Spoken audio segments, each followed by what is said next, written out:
അവനിൽ നിന്ന് മാമോദീസ സ്വീകരിക്കുന്നു. യോഹന്നാൻ അവനെ തടഞ്ഞോട് പറഞ്ഞു, ഞാൻ നിന്നിൽ നിന്ന് മാമോദീസ സ്വീകരിക്കേണ്ടത് ആവശ്യമായിരിക്കെ നീ എന്റെ അടുത്തേക്ക് വരുന്നു. ഈശോ മറുപടിയായി അവരോട് പറഞ്ഞു, ഇപ്പോൾ ഇത് സമ്മതിക്കുക. എന്തുകൊണ്ടെന്നാൽ അങ്ങനെ സർവ്വനീതിയും പൂർത്തിയാക്കുക നമുക്ക് ഉചിതമാണ്. അപ്പോൾ അവൻ സമ്മതിച്ചു മാമോദീസ സ്വീകരിച്ചു കഴിഞ്ഞോടെ ഈശോ വെള്ളത്തിൽ നിന്ന് കയറി. അപ്പോൾ സ്വർഗ്ഗം തുറക്കപ്പെട്ടു. ദൈവാത്മാവ് പ്രാർത്ഥന പോലെ അവന്റെ മേൽ ഇറങ്ങി വരുന്നത് കണ്ടു. സ്വർഗത്തിൽ നിന്ന് ഒരു സ്വരമുണ്ടായി, ഇവൻ എന്റെ പ്രിയപുത്രൻ, ഇവനെ ഞാൻ പ്രസാദിച്ചിരിക്കുന്നു.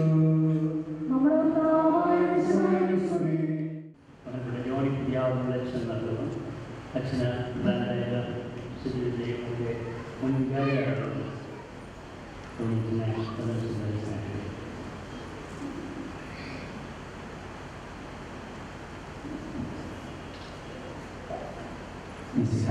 സ്നേഹനിറഞ്ഞ വൈദികരെ, സ്നേഹനിറഞ്ഞ നടുവിലെ തിരുനിലത്ത് കുടുംബാംഗങ്ങളുടെ സുഹൃത്തുക്കളെ, സഹോദരങ്ങളെ, കുഞ്ഞുങ്ങളെ, നമ്മെ സംബന്ധിച്ച് ഒത്തിരി സന്തോഷത്തിൻ്റെ നിമിഷങ്ങളാണ് നടുവിലെ തിരുനിലത്ത് കുടുംബത്തിൽ. പ്രത്യേകിച്ച് ഒരു കുടുംബത്തിൽ നിന്ന് തന്നെ രണ്ട് കുടുംബം, 4 കുഞ്ഞുങ്ങളെ മാമോദീസയിലേക്ക് കടന്നു വരുന്നു. മാമോദീസ സ്വീകരിക്കുന്നു, ശരീരം സ്വീകരിക്കുന്നു. അതുവഴി മാമോദീസയിലൂടെ നമുക്ക് കിട്ടുന്ന ഏറ്റവും വലിയ അവകാശമാണ് ദിവ്യകാരുണ്യെ സ്വീകരിക്കുക, ഈശോയുടെ ശരീരങ്ങളുടെ ഏറ്റവും സ്വീകരിക്കുക. മാമോദീസ സ്വീകരിക്കുന്നവരുടെ അവകാശം ഭക്ഷണമാണ്. കുഞ്ഞുങ്ങൾക്ക് നിന്ന് ആദ്യ അനുഭവം ദിവ്യകാരുണ്യത്തിൻ്റെ അനുഭവം കൊടുത്ത് അവർക്ക് അവകാശപ്പെട്ടതാണെങ്കിലും കാലക്രമേണ ഒരുക്കി ദിവ്യകാരുണ്യത്തിലേക്ക് അവരെ കൊണ്ടുവരികയാണ്. ആദ്യത്തെ കുഞ്ഞിനെ മാമോദീസ നൽകുന്നു. ഒരുപക്ഷെ അവർക്കും മാതൃകയോടെ നോക്കാവുന്ന കുടുംബമാണ് കുഞ്ഞുജത്തി കുടുംബം.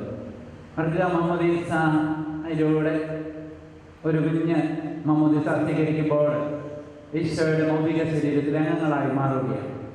നാം കാണുവാൻ സാധിക്കും. നമ്മൾ കേട്ട സുവിശേഷ ഭാഗത്തിൽ ഈശോയുടെ സ്നാനത്തെ ഓർമ്മിപ്പിക്കുന്നു. യോഹന്നാന്റെ അടുത്ത് ചെന്ന് ഈശോ സ്നാനം സ്വീകരിച്ചു. പിന്നെ നമുക്ക് യോഹന്നാന്റെ സുവിശേഷങ്ങളിലേക്ക് കടക്കുമ്പോഴും മാമോദീസയെ കുറിച്ചുള്ള അറിവ് നമുക്ക് നൽകുന്നുണ്ട്. യോഹന്നാന്റെ സുവിശേഷം 3-ാം അധ്യായത്തിൽ ഈശോ നിക്കോദെമോസിനോട് പറയുന്നുണ്ട് മാമോദീസയെ കുറിച്ച്, ആത്മാവിലും ജലത്തിലും ജനിക്കുക. പക്ഷേ സുവിശേഷങ്ങൾക്കുപരി പൗലോസ്ലീഹായുടെ ലേഖനങ്ങളിലേക്ക് കടക്കുമ്പോഴാണ് യഥാർത്ഥത്തിൽ മാമോദീസയുടെ ആ വലിയ അന്തസത്ത, എന്താണ് മാമോദീസ എന്ന ആ ബോധ്യം നമുക്കുണ്ടാവുന്നത്. പൗലോസ്ലീഹ കൊരിന്ത്യർക്കെഴുതിയ ലേഖനം 1-ാം അധ്യായത്തിൽ നമുക്ക് കാണുവാൻ സാധിക്കും. പൗലോസ്ലീഹ ഓർമ്മിപ്പിക്കുകയാണ്, മാമോദീസ എന്ന് പറഞ്ഞാൽ എന്താണ്? ഒരുവൻ യേശുവിൻ്റെ സ്വന്തമായി മാറുകയാണ്. യേശുവിൻ്റെ സ്വന്തമായി മാറുന്ന ഒരു പ്രക്രിയയാണ് മാമോദീസയിലൂടെ നടക്കുന്നത്. മാമോദീസ എന്ന് പറഞ്ഞാൽ പഴയ മനുഷ്യനെ പൂർണ്ണമായും ഒഴിഞ്ഞു കളഞ്ഞ് പുതിയ മനുഷ്യനെ, യേശുവിനെ ധരിക്കുകയാണ്. മാറ്റം മനസ്സിൽ പൂർണ്ണമായൊരു മാറ്റം ഉണ്ടാവുകയാണ്. നമ്മളുടെ ആ പഴയ മനുഷ്യന് അവനോടുകൂടിയുള്ള ജീവിത രീതികൾ, ജീവിത മനോഭാവം എല്ലാം മാറ്റിക്കളഞ്ഞ് പുതിയ മനുഷ്യനെ, യേശുവിനെ ധരിക്കുന്ന, യേശുവിനുള്ള പൂർണ്ണ സ്വാതന്ത്ര്യം, യേശുവിൻ്റെ ജീവിത മനോഭാവത്തിലേക്ക് നാം ഉയരുകയാണ് മാമോദീസായിലൂടെ. പക്ഷെ പൗലോസ്ലീഹ വീണ്ടും അല്പം കൂടി നമ്മളെ മുന്നോട്ട് നയിക്കുമ്പോൾ കൊളോസ്യർക്കാർക്ക് എഴുതിയ ലേഖനം 2-ാം അധ്യായത്തിൽ പറയും 12-ാം വചനത്തിൽ മാമോദീസായിലൂടെ എന്താ സംഭവിക്കുന്നത്? ഒരുവൻ യേശുവിനോടുകൂടെ മരിച്ച് അടക്കപ്പെട്ട് ഉത്ഥാനം ചെയ്യുകയാണ്. മാമോദീസായിൽ സംഭവിക്കുന്നത് യേശുവിൻ്റെ സഹനത്തിൽ പൂർണ്ണമായ ഒരു പങ്കാളിത്തമാണ്. യേശുവിൻ്റെ മരണത്തിലുള്ള പങ്കാളിത്തം, യേശുവിൻ്റെ ഉത്ഥാനത്തിലുള്ള പങ്കാളിത്തം. അതുവഴി മാമോദീസായിൽ യേശുവിനോടുകൂടി ഉത്ഥാനം ചെയ്ത് ചുറ്റുമുള്ളവർക്ക് ഉത്ഥാനത്തിന്റെ അനുഭവം പങ്കുവയ്ക്കുന്നവരായി മാറുകയാണ്. ആ ശരീരത്തിന്റെ ഉള്ളിൽ ജീവിക്കുന്ന അനുഭവമാണ് ഒരു ക്രൈസ്തവൻ മാമോദീസായിലൂടെ നേടിയെടുക്കുന്നത്. എന്ന് പറഞ്ഞാൽ ഒരു അമ്മയുടെ ഉദരത്തിലുള്ള കുഞ്ഞ് അമ്മയിൽ നിന്ന് ജീവാംശം സ്വീകരിച്ചുകൊണ്ട് വളരുന്നത് പോലെ തന്നെ മാമോദീസായിലൂടെ യേശുവിന്റെ ശരീരത്തിന്റെ ഉള്ളിലേക്ക് വീണുകൊണ്ട് യേശുവിന്റെ ശരീരത്തിന്റെ ഉള്ളിലായി യേശുവിന്റെ ശരീരം ഭക്ഷിച്ച് ജീവിക്കുകയാണ്. അതുകൊണ്ടാണ് മാമോദീസായിൽ മരിക്കുന്നവന്റെ ഭക്ഷണമാണ് ദിവ്യകാരുണ്യം, വിശുദ്ധ കുർബാന. മാമോദീസായിൽ മരിക്കുന്നവന്റെ ഭക്ഷണമാണ് വിശുദ്ധ കുർബാന. വീണ്ടും നമുക്ക് കാണുവാൻ സാധിക്കുന്ന ഈ കുഞ്ഞുങ്ങൾ മാമോദീസായിലൂടെ യേശുവിന്റെ ശരീരത്തിലെ അംഗങ്ങളായി മാറി ആത്മാവിന്റെ ആ തികവിലേക്ക്, അഭിഷേകത്തിലേക്ക് ഉയരുകയാണ്.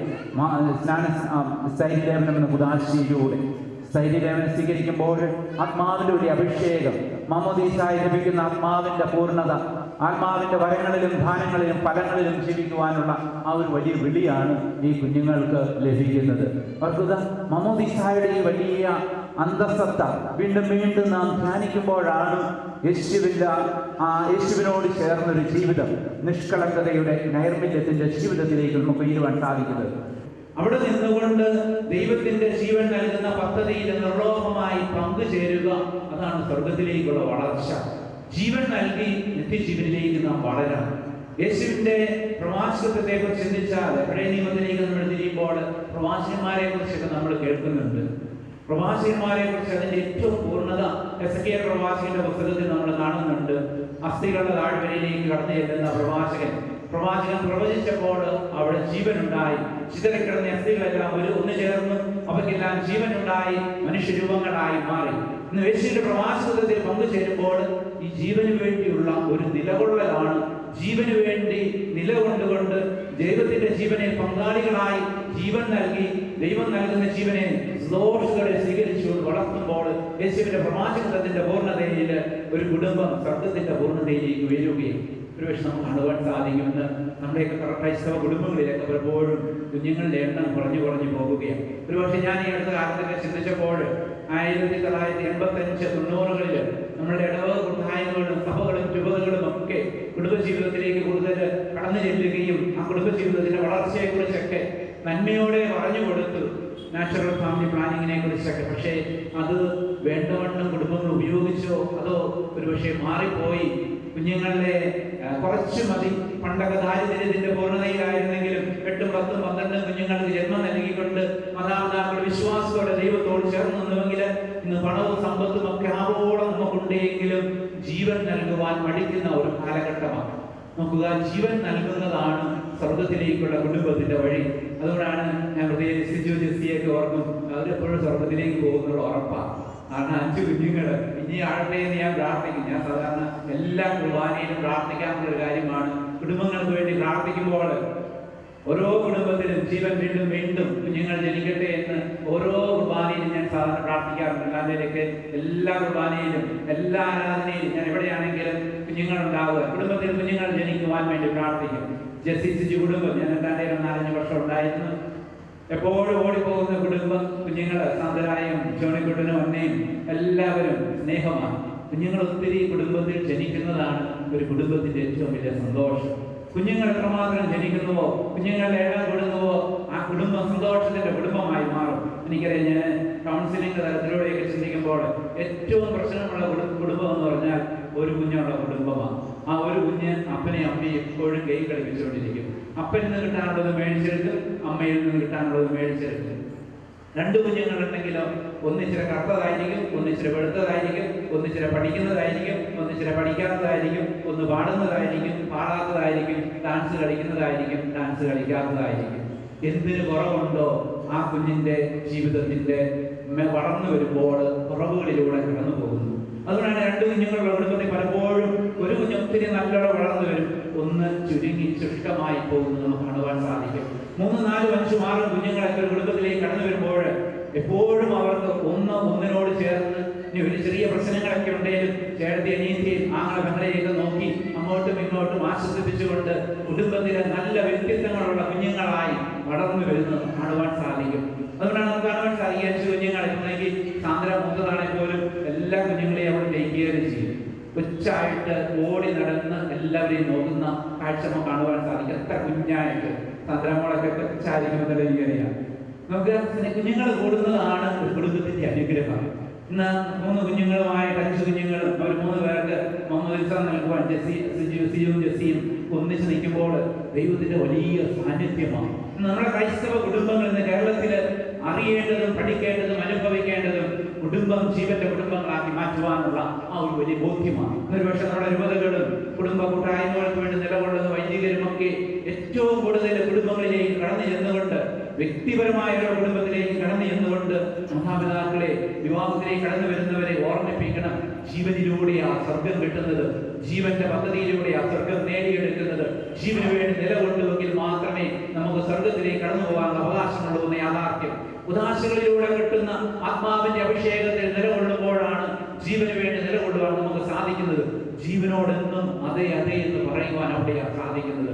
ജോൺ പോൾ രണ്ടാമൻ മാർപ്പാപ്പ വിശുദ്ധനായി ജോൺ പോൾ രണ്ടാമൻ മാർപ്പാപ്പ കുടുംബങ്ങളെ കുറിച്ച് ഒത്തിരി എഴുതി പറഞ്ഞു സംസാരിച്ചു. കുടുംബത്തിന്റെ ആ സ്നേഹത്തെ കുറിച്ച് നമ്മുടെ ഫ്രാൻസിസ് മാർപ്പാപ്പായി കാരുണ്യത്തോടെ കടന്നു വരികയാണ്. കാരുണ്യത്തിന്റെ വലിയ മാതൃക, എളിമയുടെ വലിയ മാതൃക നൽകിക്കൊണ്ട് ഓരോ കുടുംബത്തെയും വിളിക്കുന്നത് കാരുണ്യവും സ്നേഹവുമായി ജീവന് വേണ്ടി നിലകൊള്ളുവാനാണ്. നമ്മൾ ജീവന് വേണ്ടി നിലകൊള്ളണം.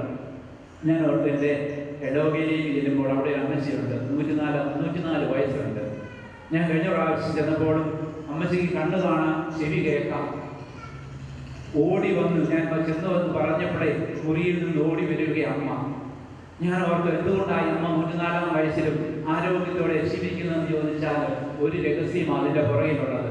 അതെ, അമ്മച്ചിക്ക് ഒത്തിരി മക്കളുണ്ടായിരുന്നു. അതിലൂടെ ഞങ്ങളുടെ ആ പ്രദേശത്ത് 60-70കളിൽ കാഞ്ഞിരപ്പള്ളിയിൽ ഞങ്ങൾ മുമ്പോട്ടുതറ ഭവാനിയിലേക്ക് പോയപ്പോൾ 60-കളിൽ 70-കളിൽ അവിടെ ഹോസ്പിറ്റൽ ഒന്നുമില്ല. ഈ അമ്മയായിരുന്നു എല്ലാ സ്ത്രീകളുടെയും പ്രസവത്തിന് സഹായിച്ചുകൊണ്ടിരുന്ന അമ്മ. അവിടെ എല്ലാ കുടുംബങ്ങളിലെയും കുഞ്ഞുങ്ങളെ ആദ്യമായിട്ട് കയ്യിലെടുത്തത് ഈ അമ്മയാണ്. ജീവന് വേണ്ടി നിലകൊണ്ടപ്പോൾ 104 വയസ്സിലും ആരോഗ്യത്തോടെ ജീവിക്കുകയാണ്. എന്നോട് പറഞ്ഞു, മരിച്ചു എന്ന് കേട്ടാൽ അടക്കാൻ വേണ്ടി ഓടി വന്നേക്കണം എന്ന് പറഞ്ഞു. അതെ, അമ്മച്ചിയൊക്കെ എല്ലാവരും അമ്മയൊക്കെ ശുശ്രൂഷിച്ചതാണ്. അതുകൊണ്ട് നമുക്ക് ജീവന് വേണ്ടി നമ്മൾ ഏത് രീതിയിൽ നിലകൊണ്ടാലും നമുക്ക് ആരോഗ്യം നൽകും, നമുക്ക് ശക്തി നൽകും, എല്ലാ കഴിവുകളും ദാനങ്ങളും നൽകി ദൈവം നമ്മെ അനുഗ്രഹിക്കും. ഇന്ന് ജീവന് വേണ്ടി നിലകൊള്ളുന്നവരാകണം. ശാരീരികമായി കുടുംബത്തില് ജീവൻ നൽകി യേശുവിനെ മക്കൾക്ക് നൽകിക്കൊണ്ട് വളർത്തുന്നവരാകണം. ഇന്ന് പലപ്പോഴും കാണുവാൻ സാധിക്കും, അറിവ് നേടിക്കൊടുക്കുവാൻ വേണ്ടിയുള്ള ഒരു നെട്ടോട്ടം പലപ്പോഴും ഈശോയെ നൽകുവാൻ പരാജയപ്പെടുന്ന കുടുംബങ്ങൾ. അറിവ് നേടി കുഞ്ഞുങ്ങളെ കൊടുത്ത് വളർത്തുമ്പോൾ പലപ്പോഴും മാതാപിതാക്കൾ അകന്നു പോകുന്ന കാഴ്ച. പക്ഷേ അറിവ് കുറവാണെങ്കിലും ഈശോയെ നൽകിക്കൊണ്ട് വളരുമ്പോൾ ഓരോ കുഞ്ഞും ജ്ഞാനത്തിൽ നിറഞ്ഞ് ജീവിക്കുമ്പോഴും മാതാപിതാക്കളും മക്കളും സ്നേഹത്തിന്റെ വലിയൊരു ബന്ധത്തിൽ ജീവിക്കുന്നത് നമുക്ക് കാണുവാൻ സാധിക്കും. ജീവനോട് അതേ എന്ന് പറയുന്ന ക്രൈസ്തവ കുടുംബങ്ങളെ രൂപപ്പെടുത്തുവാൻ വേണ്ടി നമുക്ക് പരിശ്രമിക്കാം. അതിനുവേണ്ടി നമുക്ക് പ്രാർത്ഥിക്കാം.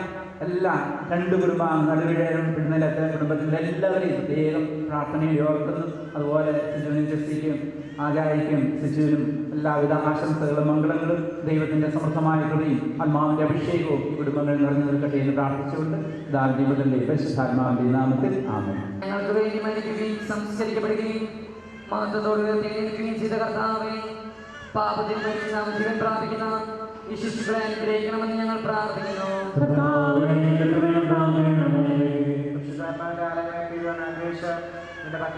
ശിശുക്കളെ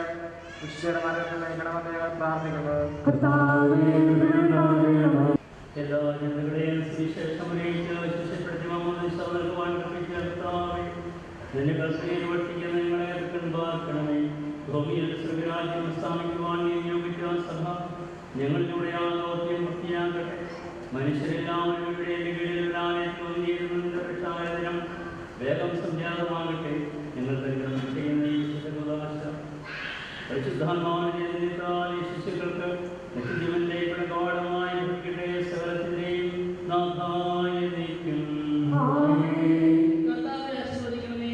സഹോദരനെ നിങ്ങളുടെ നൽകുകയും ആശീർവാദം സ്വീകരിക്കുകയും ചെയ്യുകയും